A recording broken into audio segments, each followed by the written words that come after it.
Whose beat-up junk heap is stinking up my parking lot?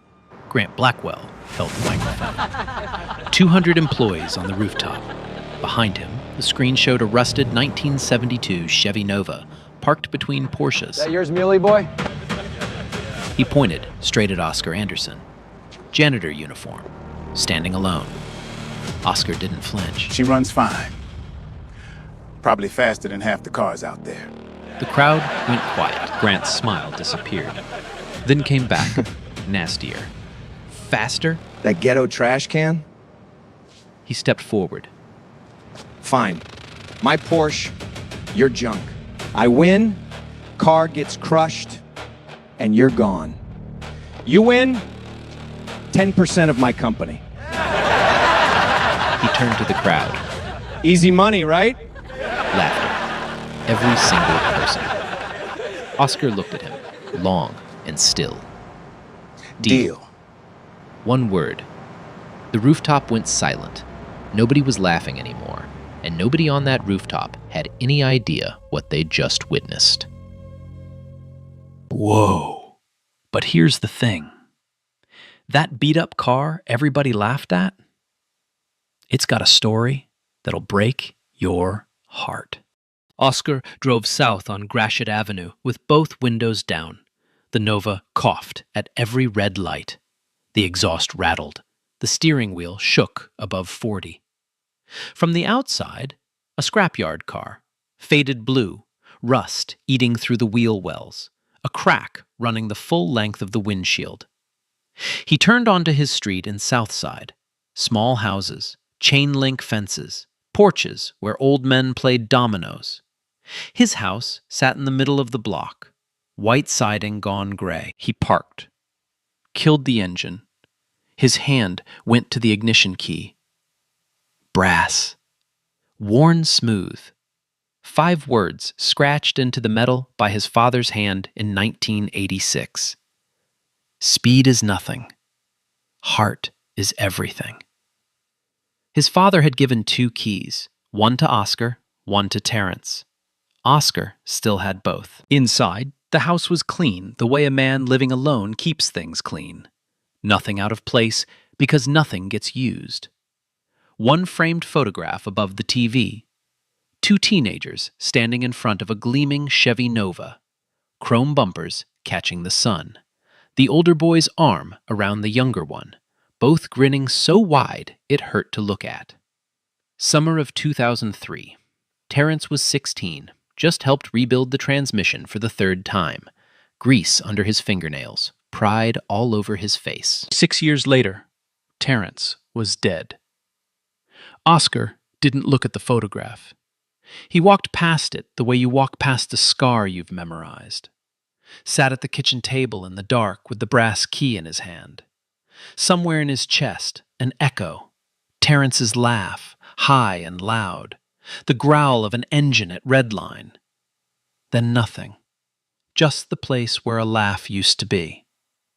He sat there until the sun came up. The next morning, Grant bragged about the barbecue at an executive meeting.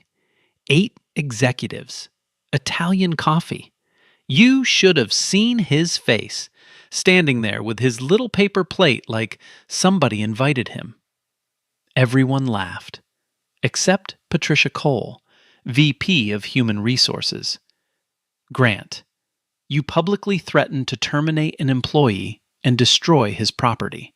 On camera. 3 videos are online. One has 40,000 views. Good. Free marketing. It's a lawsuit. Do you even know his name? Grant paused. He's the night janitor. Anderson something. Oscar.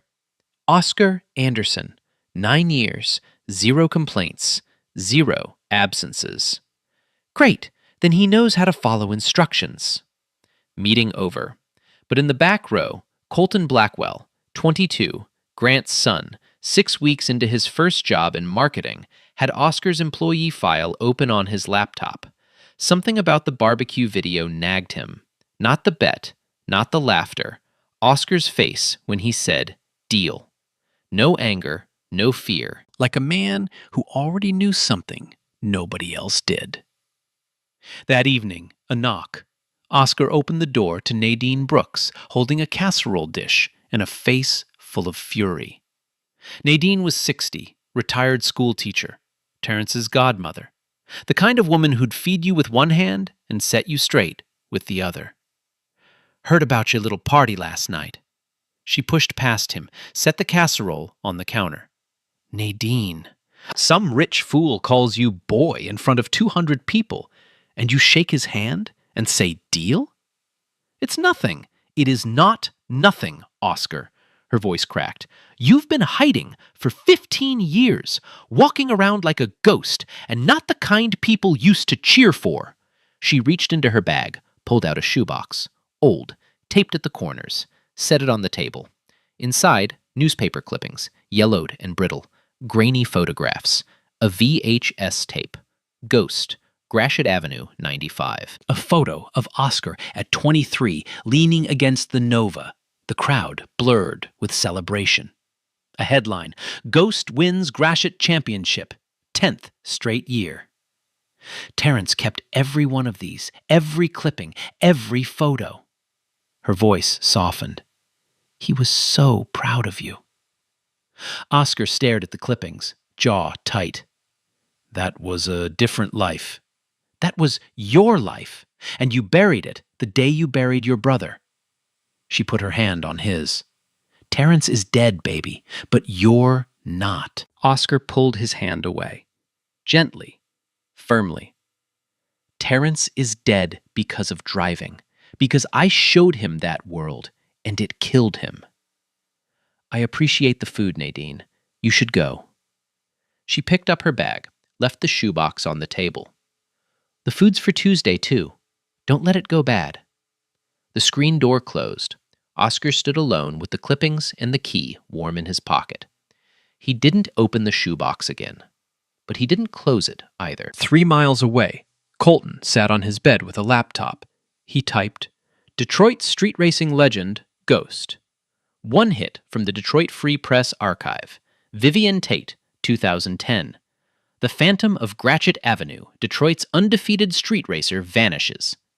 A driver known only as Ghost dominated Detroit's underground scene from 1995 to 2009. No last name, no interviews. Just a Chevy Nova that showed up, destroyed everything, and disappeared.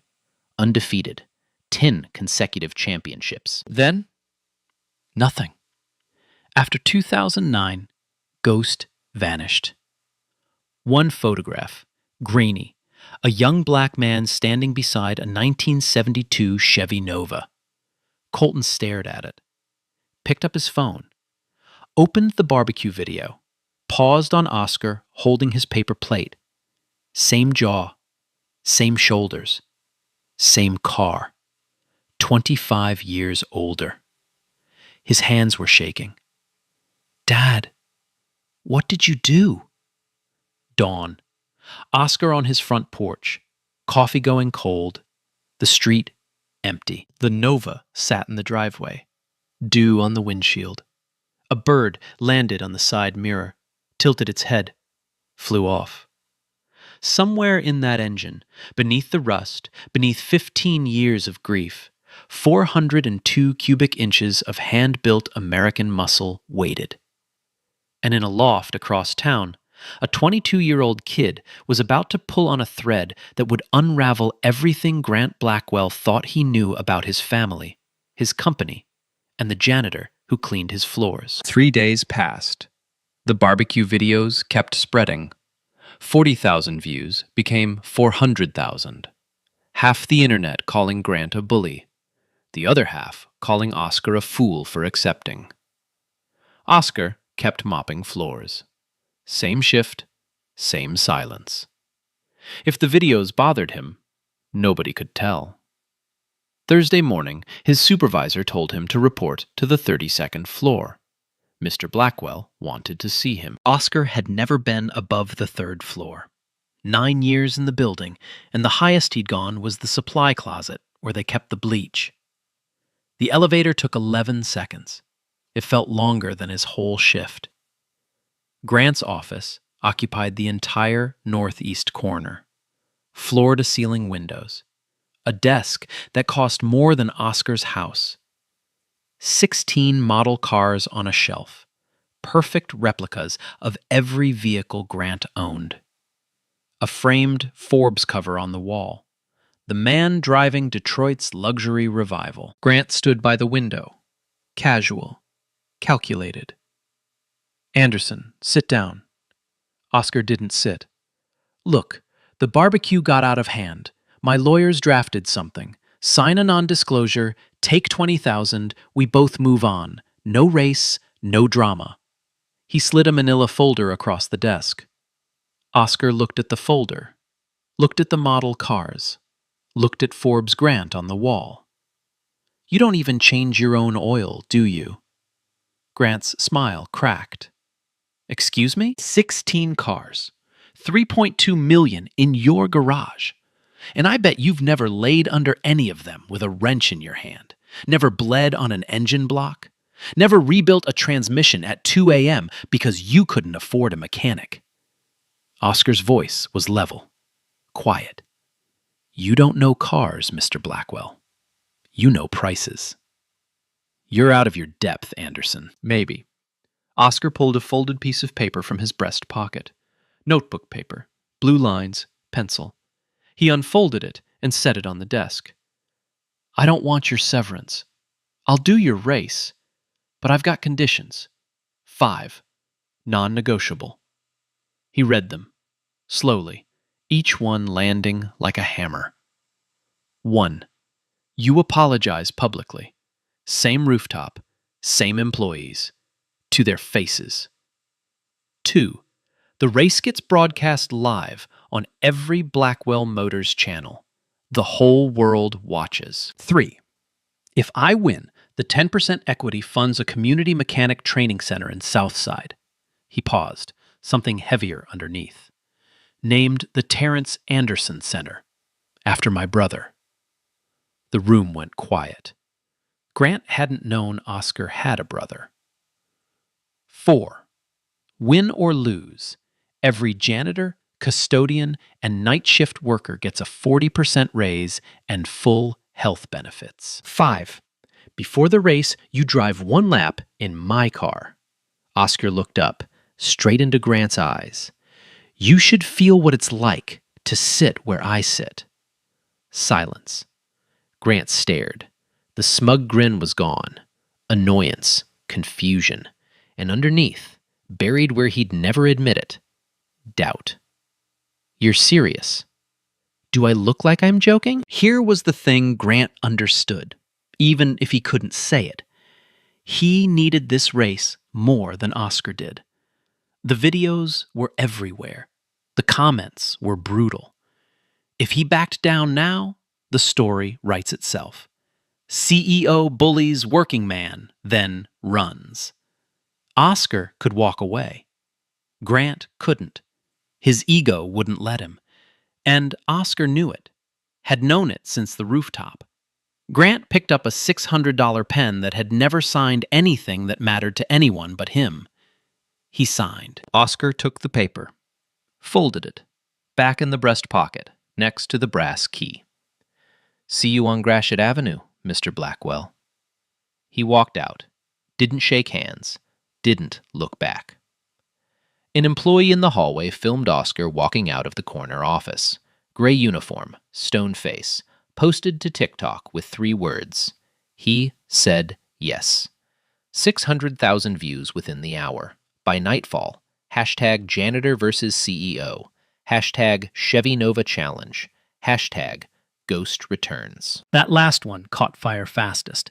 People who hadn't thought about Detroit street racing in a decade suddenly remembered. Old forums resurfaced, grainy flip phone videos, stories from barbershops and body shops across the East Side. Ghost is back. In a newsroom downtown, Vivian Tate set her coffee down, watched the TikTok 3 times, zoomed in on the car from the barbecue video. Rusted, dented, faded blue. She'd seen that car before. In a photograph she'd taken herself in 2008 on Gratiot Avenue. She dialed a number she hadn't called in years. Darnell's Auto, we're closed. Darnell, it's Vivian Tate, the TikTok, the janitor with the Nova. Is that who I think it is? Darnell stood in his struggling shop, peeling paint, broken lifts. He watched the video. His hands were shaking. That's Ghost. Oscar pulled up to Darnell's Auto at 9 p.m. Friday. Hadn't been here in 15 years. The shop bell rang. Darnell stood at a workbench, back turned. Took you long enough. Darnell, 15 years, 15 years I called. Not once you picked up. He turned around, older, thinner, eyes harder, hurt. I lost him too. Terrence was my family too. I know. Do you? Because you disappeared. Didn't just leave racing. Left all of us. Oscar didn't defend himself. Darnell was right. I'm sorry. 2 words. 15 years late. Darnell stared at him, breathing heavy. Then his shoulders dropped. Not forgiveness, not yet, but the door cracking open. Pop the hood. They stood on opposite sides of the engine bay, the 402 big block V8 that the three of them built together. Dusty, dormant, intact. Darnell ran his hand along the valve cover. She needs new plugs, fresh lines, full flush. He looked up. But the heart's still good. Terrence built it to last. I can't do this alone. Darnell reached across the engine bay. Not a handshake, just his hand on Oscar's shoulder. You never could. That's why you had us. They started that night, wrenches turning, oil draining black. At midnight, they sat on the concrete floor eating Chinese takeout, backs against the Nova's front tire. Darnell told a story about the time Terrence accidentally put diesel in the tank before a race. Oscar laughed. A real one, rusty, surprising, from the gut. Darnell looked at him. There he is. Outside, the internet was already calling it the race of the decade. But Oscar wasn't thinking about the internet, or Grant Blackwell, or 10% of anything. He was thinking about the last time he sat on this floor with a third set of chopsticks, and the empty space where that third person used to be. The Nova's resurrection took 2 weeks. Oscar and Darnell worked every night after Oscar's shift. Clock out at 5 a.m., drive to Darnell's Auto, turn wrenches until noon, sleep 4 hours, do it again. The hard part wasn't the work. Oscar's hands knew this engine the way a pianist knows a keyboard. The hard part was the silence. The moments when Darnell handed him a socket wrench and their fingers brushed and neither said anything. Because the last time 3 pairs of hands worked on this engine, 1 pair belonged to Terrence. But they kept going. Draining oil that came out black as ink. Replacing cracked fuel lines, pulling spark plugs caked in carbon and seating new ones, gapped by hand to the exact clearance Terrence had spec'd in a notebook Darnell still kept in his top drawer. By the end of the first week, the neighborhood noticed. Curtis from 3 blocks over showed up with a 6-pack and a lawn chair. Reggie and Malcolm pulled up with a set of barely worn tires. Heard Ghost needed shoes. Old racing friends drifted through. Kids from the block gathered on the sidewalk. One of those kids was Jalen, 16, tall and skinny with hands too big for his body. Watched from the sidewalk for 3 days before stepping inside. Can I help? Oscar looked at the kid. Saw something familiar. The same hunger Terrence had at 16. You know what brake pads are? Jalen shook his head. Come here. Oscar knelt beside the front wheel, showed him the caliper, the rotor, the wear pattern. Jalen watched with focus that can't be faked. Now you do the other side. Jalen dropped the socket twice, but he got the pad in. Oscar checked his work, nodded. Not bad. Jalen grinned like he'd won something. Oscar turned away before the kid could see what that grin did to him. Because the last person who'd grinned at him like that was buried in Woodlawn Cemetery. That night, Oscar took Terrence's key off his pocket chain and hung it on a steel chain around his neck, over his shirt, visible. The key had lived hidden in his pocket for 15 years, grief tucked away. Now, it was armor. Saturday. A black hoodie walked into the shop. Darnell blocked the bay door. "You lost, rich boy?" Colton Blackwell pulled his hood back, expensive sneakers trying hard to look cheap. "I know who Ghost is. I found the article. Vivian Tate, 2010. He looked at Oscar. "And I know what my father did was wrong. I want to help." "Help?" Darnell didn't move. "Your daddy's Porsche is getting tuned by a Formula One crew, and you want to help us change spark plugs." "Yes, sir." Oscar studied the kid, saw nervousness, saw real shame, the kind that lives in the gut, not the kind that performs. A 22-year-old who'd grown up in a house full of trophies he didn't earn, trying to stand in a shop full of people who'd earned everything. "Grab a wrench." Colton held it wrong, tried to loosen a bolt and nearly stripped the head. Jalen, 1 week of experience, corrected his grip without saying a word. The ice broke. Not with a speech, with a stripped bolt and a teenager teaching a billionaire's son how to hold a wrench. Later, Colton asked the question Oscar knew was coming. "The article mentioned a race in 1995. Ghost versus someone named Harlan. That was my grandfather." He paused. "My grandfather started Blackwell Motors 6 months after that race. Those two things are connected, aren't they?" Oscar went quiet. "That's a story for another day." Colton nodded, but his eyes said, "I'm going to find out." The next afternoon, Nadine brought the shoebox to the shop. She and Darnell spread the contents across the workbench. One clipping stopped everyone. "Ghost wins Gratiot Avenue Championship for 10th straight year, 2008. The photo beneath it? Oscar on the left, Darnell on the right, and in the middle, Terrence, 21, alive, grinning wider than anyone. Darnell picked it up, eyes glassy. "Look at this fool. Look at that smile." Oscar touched the edge of the photo, just rested his fingertip on Terrence's face, Nadine's hand on his back. "He kept every one of these. He was so proud of you, Oscar. He'd be proud right now." Oscar took the key from his neck, held it, set it on the workbench next to the photograph. The key and the photo side by side. "Then let's finish what he started." Across town, Grant was spending money like it could buy speed. Klaus Engel, retired Formula One pit crew chief, flown first class from Stuttgart. 2 engineers, custom exhaust, suspension mapping, launch control calibrated to the inch. His marketing team filmed everything, drone shots, slow motion revs. Title, The CEO Who Races. The comments told a different story. Where's the janitor's video? #janitor versus CEO.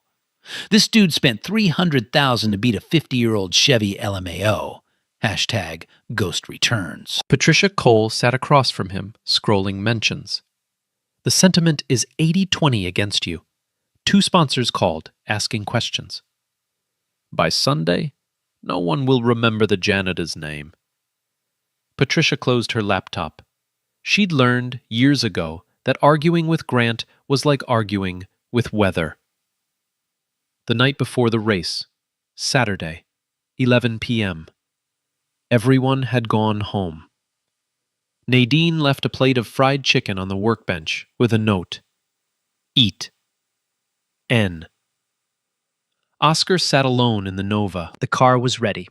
Fresh lines, new plugs, the tires Reggie and Malcolm brought. The body still carried every scar, rust, dents, faded paint. Nobody had touched the exterior. That wasn't the point. Under the hood, 402 cubic inches of hand-built American muscle. An engine three brothers built together. An engine that had never lost.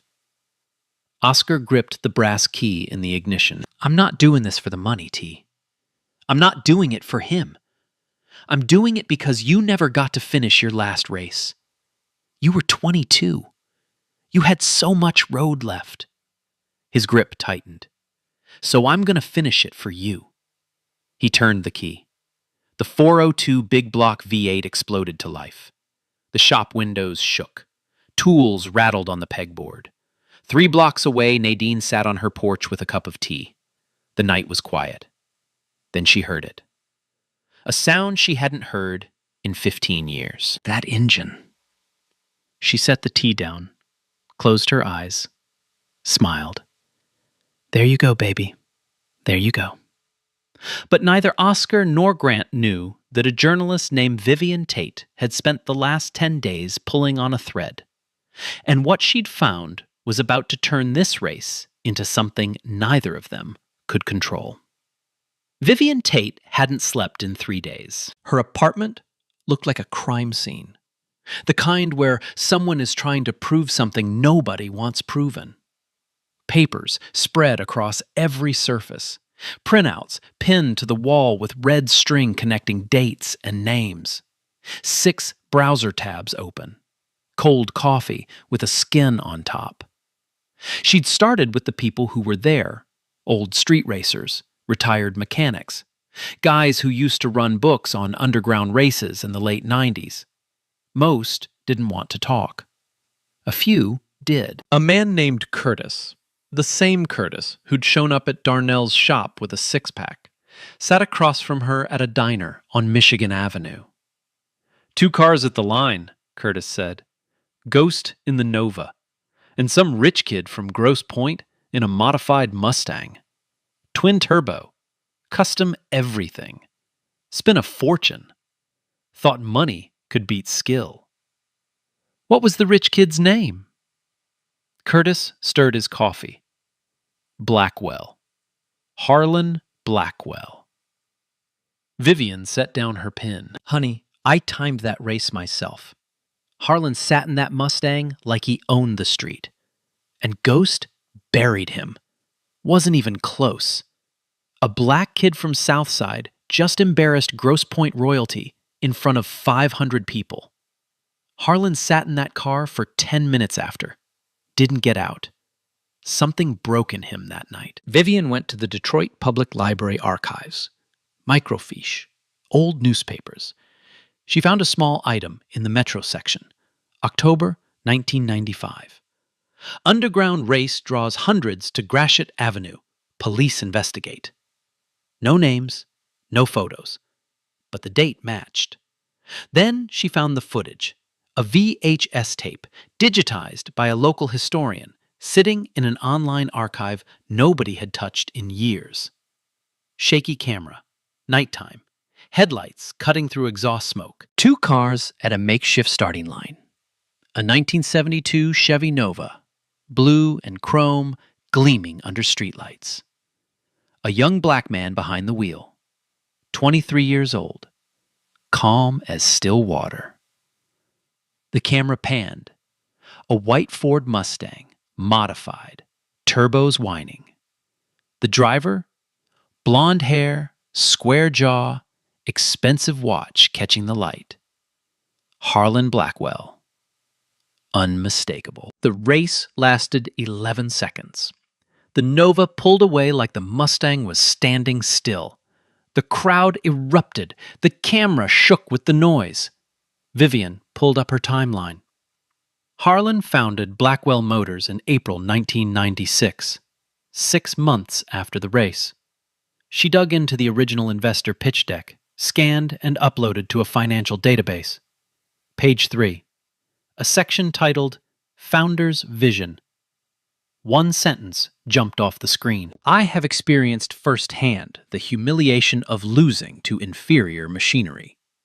Blackwell Motors exists to ensure that superiority in engineering, in design, in every measurable dimension is never again in question. Inferior machinery. A man who lost to a hand-built Chevy Nova driven by a black kid from Southside and called it inferior machinery. Then built a billion-dollar company on top of that wound. Blackwell Motors wasn't founded on innovation. It was founded on humiliation. And the man who caused that humiliation was currently mopping floors in the building Harlan built. The morning before the article dropped, Grant's lawyers made their move. A courier arrived at Darnell's auto at 8 a.m. Inside, a cease and desist on Blackwell Motors' letterhead. The Nova hadn't passed the Michigan State inspection. Not street legal for a sanctioned event. Darnell threw it on the workbench. He's trying to kill it on a technicality. Nova hasn't been registered in 3 years. No plates. No emissions cert. Can they do that? Jalen asked. Rich people don't fight with fists. They fight with paperwork. Oscar called Colton. Your father's trying to kill this before it starts. Silence on the line. Then, what did he do? Cease and desist, claiming the Nova isn't street legal. Oscar heard Colton exhale. The kind of breath you take before crossing a line you can't uncross. I'll handle it. That afternoon, Colton walked into Grant's office without knocking.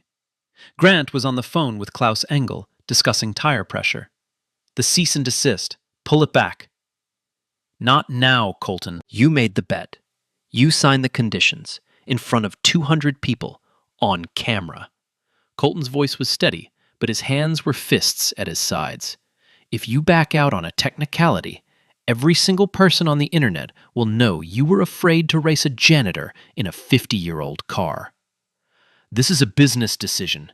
This is fear, and everybody can see it. Father and son stared at each other. Something moved between them that had never moved before. Not rebellion, something quieter. Disappointment. Grant withdrew the cease and desist by end of day. But something had shifted. For the first time, the ground moved under his feet, and his own son was the one pushing.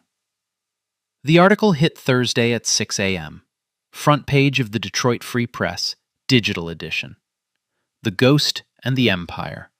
How a Street Racing Loss Built a Billion-Dollar Company. By Vivian Tate. 4,000 words. Meticulous. Devastating.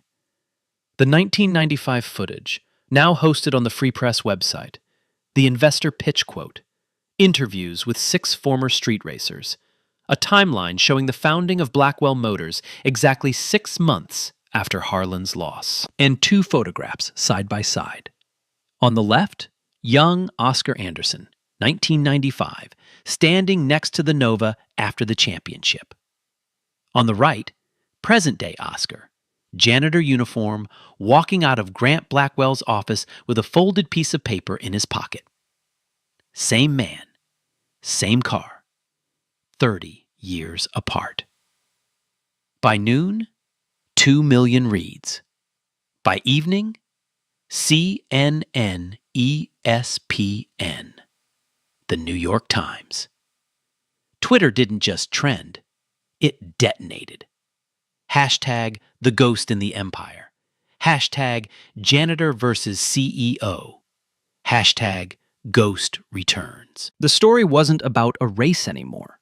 It was a reckoning. A billion-dollar empire built on the rage of a man who couldn't handle losing to a black kid from the wrong side of town. A janitor mopping floors in a building that only existed because he'd won. Stock dropped 4% in a single session. Board of directors called an emergency meeting. 2 sponsors quietly suspended their partnerships. Grant sat in his office with the door locked, the article glowing on his screen. Read it 4 times, hands shaking. He picked up the phone and called the only person who would know the truth. 3 rings. A careful voice. The voice of someone who'd been waiting for this call for 30 years. Mom? Grant? The article in the Free Press. About Dad. About the 1995 race. He paused. Is it true? Eleanor Blackwell, 75, sat in her sunroom in Palm Beach with iced tea and a view of the ocean. The silence lasted long enough for Grant to hear the waves.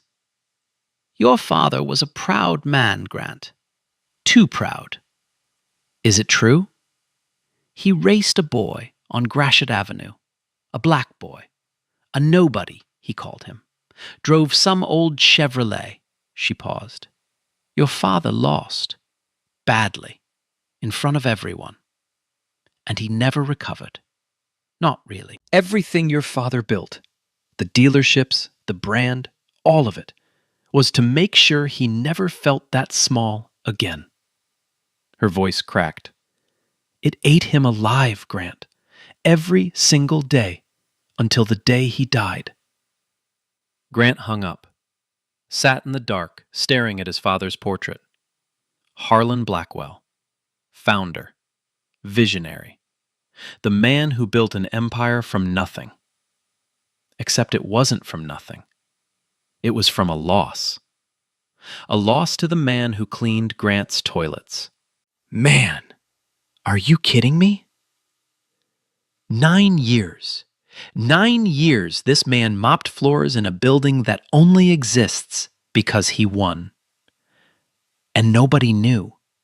Not one person. Put yourself in those shoes for a second. Could you take that? Outside Darnell's shop, the satellite trucks arrived before breakfast. 6 news vans, 20 reporters, camera crews from 3 networks, a helicopter overhead. Oscar wiped his hands on a rag, touched the brass key at his chest, walked outside. Cameras swarmed, microphones thrust forward, voices overlapping. Oscar, did you know Harlan Blackwell started his company because he lost to you? Oscar stood still. Morning sun caught the brass key. I didn't race Harlan for his company. I raced him because I loved to race. What he did with his loss was his business. What I did with my win was mine. And what did you do with your win? Oscar looked at the reporter. A young woman with a notebook. Couldn't have been older than Terrence would be now. I raised my brother. The kind of pause that makes a room hold its breath. Until I couldn't anymore. Silence. Total. Every camera held on his face. Not performing, not posing. Just a man telling the truth. Inside the shop, Nadine stood behind the window, both hands pressed to her mouth, tears running down her fingers. That evening, loading dock behind the shop. Oscar sat on the concrete edge, legs hanging over. Jalen beside him. Root beer. Sunset over Southside. The reporters were gone. The cameras packed up. Tomorrow was the race. Mr. Anderson, are you scared? Oscar looked at the kid, 16, eyes full of something that hadn't been broken yet. Every time I turn that key, son. He looked at the Nova in the lot below, last light catching faded blue paint. Every single time. They sat in the quiet, an old man and a young one, a ghost and a kid who'd never seen a race, watching the sun set on the day before everything changed. In 12 hours, 5,000 people would line Gratiot Avenue. 2.3 million would watch online.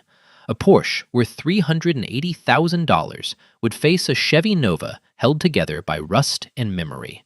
But the real race, the one 30 years in the making, had nothing to do with cars. Sunday morning, 7 a.m. Gratiot Avenue, barricaded, shut down. Police cruisers at every intersection for half a mile. They started arriving before sunrise. By race time, 5,000 people lined the street. Lawn chairs, coolers, hand-painted signs. One read, "Ghost never left." Another, $380,000 versus Heart. Heart wins. A little girl sat on her father's shoulders, holding a cardboard Chevy Nova colored in blue crayon. ESPN had a broadcast crew. CNN had a live feed. Drones overhead. The live stream counter hit 1 million before either car appeared. At 8:45, a flatbed delivered Grant's Porsche 911 GT3 RS, midnight black. A four-man pit crew in matching uniforms guided it into Lane 1. 520 horsepower, launch control, traction management, $380,000 of German engineering. At 8:52, the crowd heard it before they saw it, a rumble. Deep, the kind that starts in the pavement and crawls into your chest. The Nova came down Gratiot under its own power. No flatbed. Oscar behind the wheel. Windows down. Faded blue paint. Rust. Cracked windshield. And on the driver's door, hand-painted in white, 2 letters. T.A. Terrence Anderson.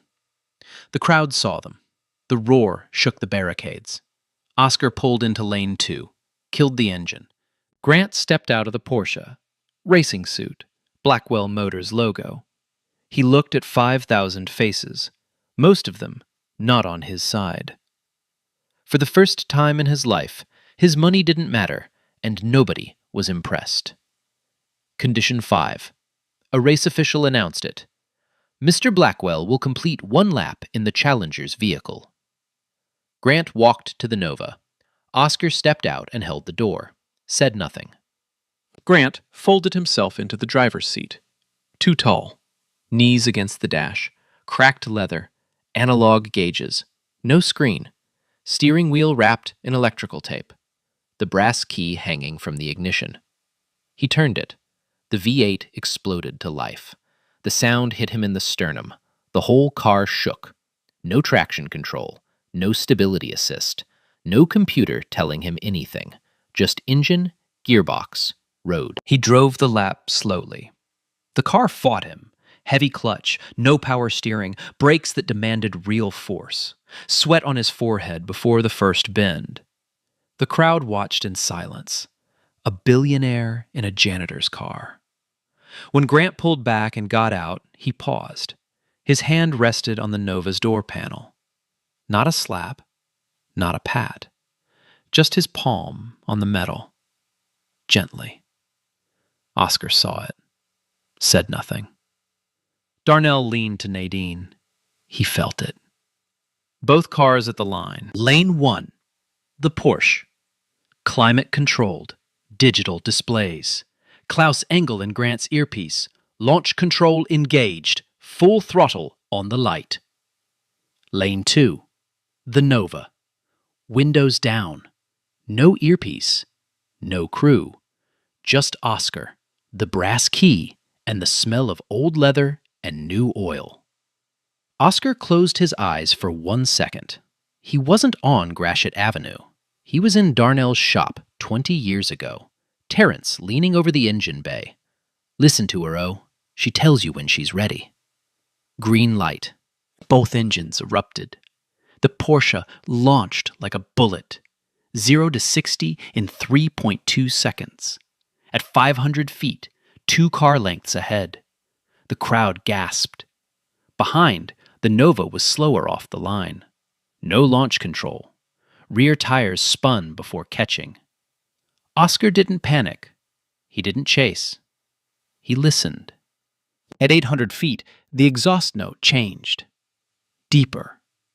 The hand-built V8 found its sweet spot. The place Terrence engineered into the cam profile where the engine stopped working and started singing. Oscar shifted into third. The Nova surged. 1,000 feet, 1 car length. 1,200, half a length. Grant saw the Nova growing in his mirror. Pushed harder. RPMs redlining. Traction light blinking. 1,500 feet. Side by side. 5,000 people on their feet. The sound was a wall. Oscar's hands were relaxed, eyes half closed. He wasn't racing Grant. He was racing alongside a ghost in the passenger seat, grinning, saying what he always said. "Now, Ghost! Now!" Fourth gear. The Nova detonated. The rear squatted. The exhaust screamed. 402 cubic inches clawing asphalt. 1,800 feet. Nova ahead by half a length. Grant pushed everything, foot flat, every system maxed. Not enough. 2,000 feet. Oscar Anderson crossed the finish line one full car length ahead of a $380,000 Porsche. The sound wasn't a cheer. It was a detonation. 5,000 voices, air horns, strangers grabbing strangers, tears on faces that had no reason to cry except they'd just watched what they'd been waiting their whole lives to see. The live stream chat. 3 words on a loop. Ghost. Ghost.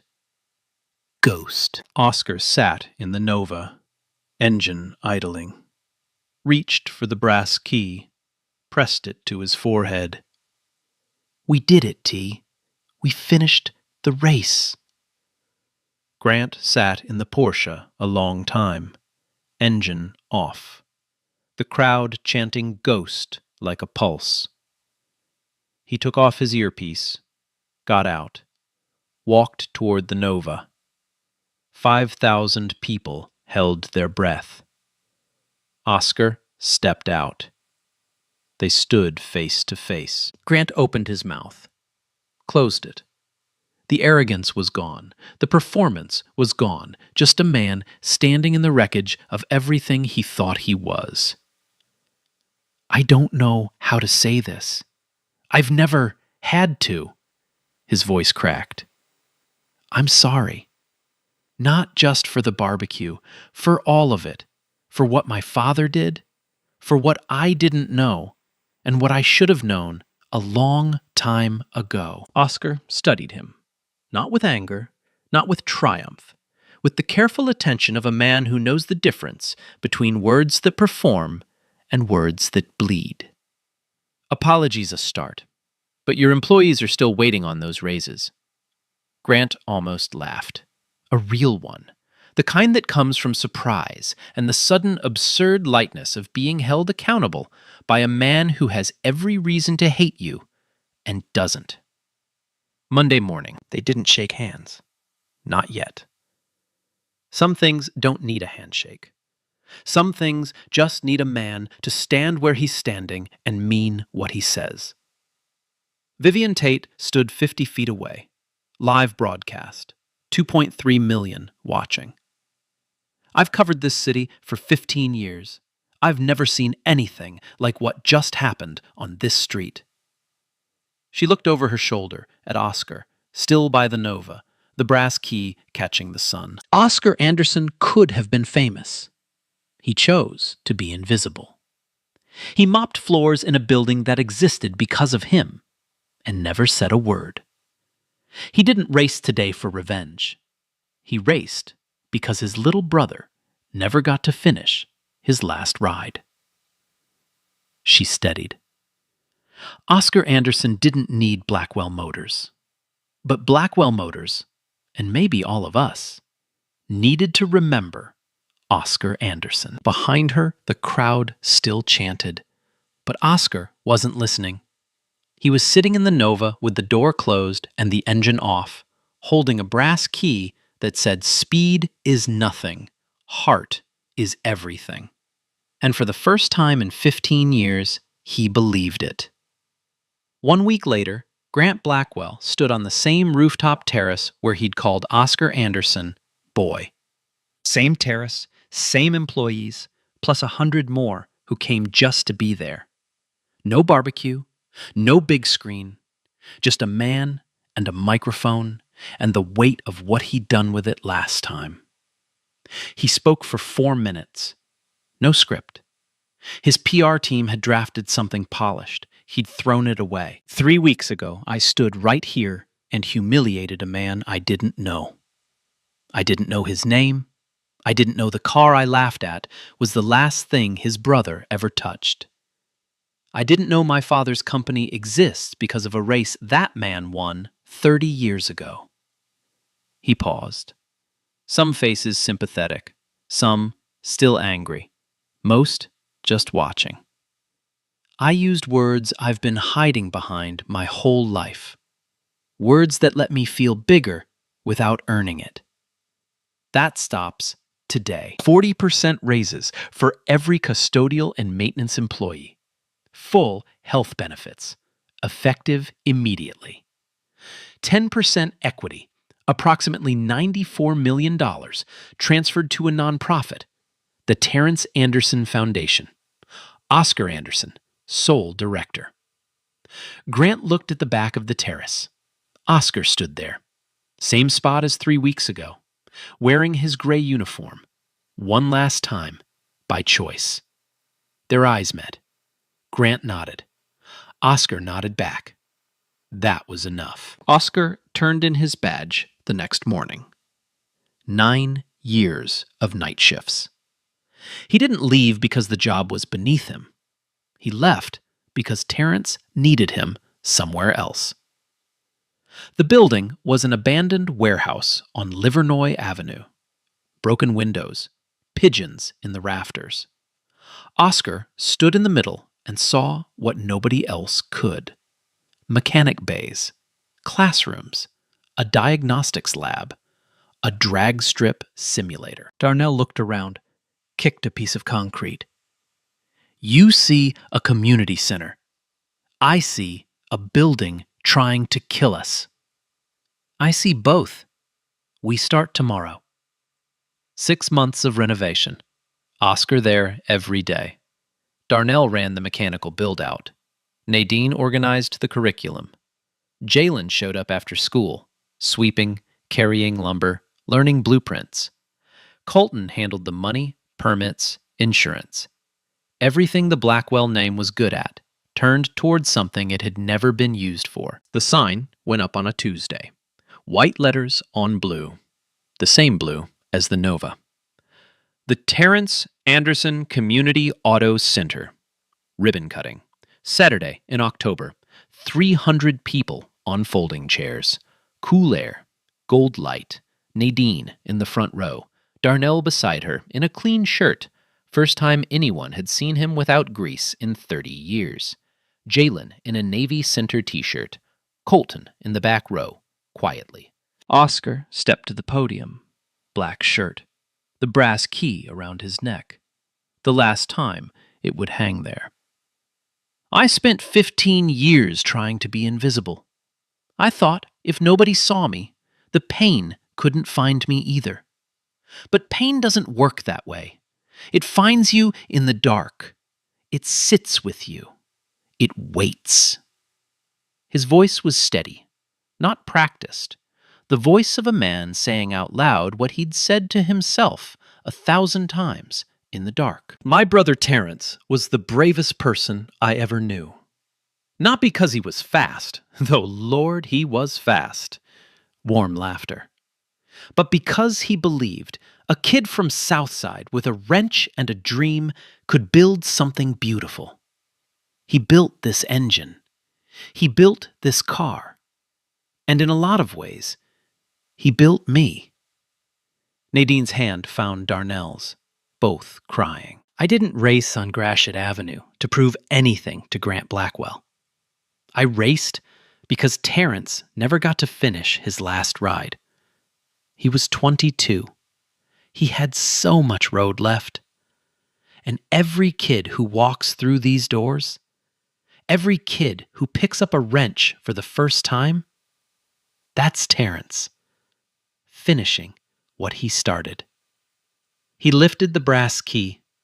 Sunlight caught the engraving. This center isn't mine. It's his. And it's yours. Because speed is nothing. Heart is everything. 300 people rose. Nadine sobbing. Darnell wiping his face. Jalen standing on his chair. Colton in the back clapping until his palms were raw. The brass key went into a glass case at the center's entrance that afternoon. Black velvet, museum glass. Speed is nothing. Heart is everything. Engraved by James Anderson. Given to his sons, Oscar and Terrence, 1986. Oscar's idea, the part that made Nadine cry hardest, was the replica keys. Every graduate receives a brass key on a steel chain. Same size, same engraving. Their ignition key to whatever comes next. First graduating class, 12 students, Jalen among them. Oscar walked the line, shook each hand, placed a key around each neck. When he reached Jalen, the boy was shaking. Not from cold, from everything. The months of work, the first carburetor he rebuilt alone, the first time anyone believed he could build something with his hands. Oscar placed the key around his neck. Jalen looked down, then up. His eyes filled. "Mr. Anderson, you earned it." Jalen broke. Oscar pulled him in, one hand on the back of the kid's head. The way you hold someone who needs to know they matter. Grant never attended a public event at the center. No photo ops, no branding. But once a month, an anonymous wire transfer. Consistent. Generous. Colton knew where it came from. Oscar probably did too. Neither said anything. Grant visited once, unannounced, side door. He stood in the back and watched a class. A 17-year-old girl named Brianna was rebuilding a carburetor at the end station. Alone. No help. Perfect. Grant leaned to Colton. "She's better than anyone on my racing team." Colton grinned. Ghost taught her. Grant nodded. For once, he didn't need to be the most important person in the room. A week later, Colton resigned from Blackwell Motors to work full-time at the center. Grant signed the letter without a word.